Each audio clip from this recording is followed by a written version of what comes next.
Emma Parker had always been known for her warm smile and the long chestnut hair that flowed down her back whenever she walked through the streets of Willow Creek. She worked at the town bakery before sunrise, greeted every customer by name, and somehow remembered everyone's favorite bread. She wasn't rich, she wasn't famous, but she was loved. Children waved to her on their way to school, elderly neighbors stopped to chat with her, and every Saturday she volunteered at the local animal shelter. Life was simple, and that was enough for her. One morning, while brushing her hair before work, she noticed an unusual amount left tangled in the brush. She frowned, cleaned it out, and blamed the stress of working long hours. But the next morning there was even more. Within weeks, every shower left handfuls of hair in the drain. Every pillow carried strands that hadn't been there the night before. Concerned, she visited a specialist. After several tests, the doctor sat across from her with a sympathetic expression. "Emma," he said gently, "you have an autoimmune condition that causes severe hair loss. We can begin treatment immediately, but I can't promise how much hair will return." The words echoed in her mind long after she left the clinic. She sat in her truck for nearly an hour before turning the key. She wasn't afraid of being sick. She was afraid of becoming someone people would no longer recognize. The treatments began, but the hair kept falling. At first she wore scarves, then expensive wigs she could barely afford. Each morning she tried to recreate the woman she used to see in the mirror, but each evening she felt exhausted from pretending. Eventually, there was almost nothing left. One evening she stood in front of the bathroom mirror holding electric clippers. Tears streamed down her cheeks as she slowly shaved away the last thin patches of hair. When she was finished, she touched her smooth scalp and barely recognized the reflection staring back. The next morning she walked into town without a wig. The silence was immediate. People who normally greeted her suddenly looked away. A few whispered behind their hands.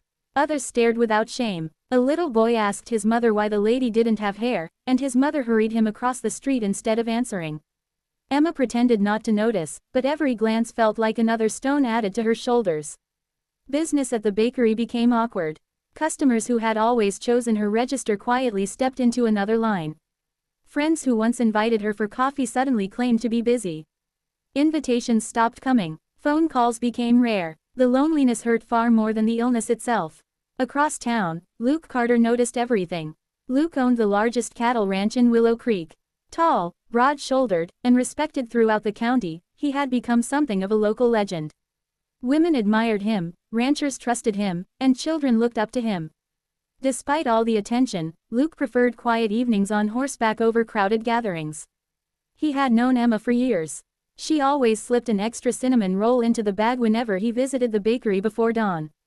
The first time he saw her walking without her wig, he also noticed the stares surrounding her. Instead of pretending not to see, he crossed the street. "Morning, Emma," she smiled nervously. "Morning, I've got a problem." She looked confused. "My ranch hands say my coffee tastes like muddy water. I need an honest opinion." She laughed softly. "I've tasted your coffee before. And it tasted exactly like muddy water." Luke grinned. "Then come help me improve it." They walked together toward his truck while the whispers continued behind them. Luke never once looked at her differently. At the ranch, they spent the morning experimenting with coffee until both of them laughed at one failed attempt after another. For the first time in weeks, Emma forgot about her reflection. From that day on, Luke stopped by the bakery every morning. Sometimes he bought bread, sometimes he bought pie, sometimes he only came to ask how her day was going.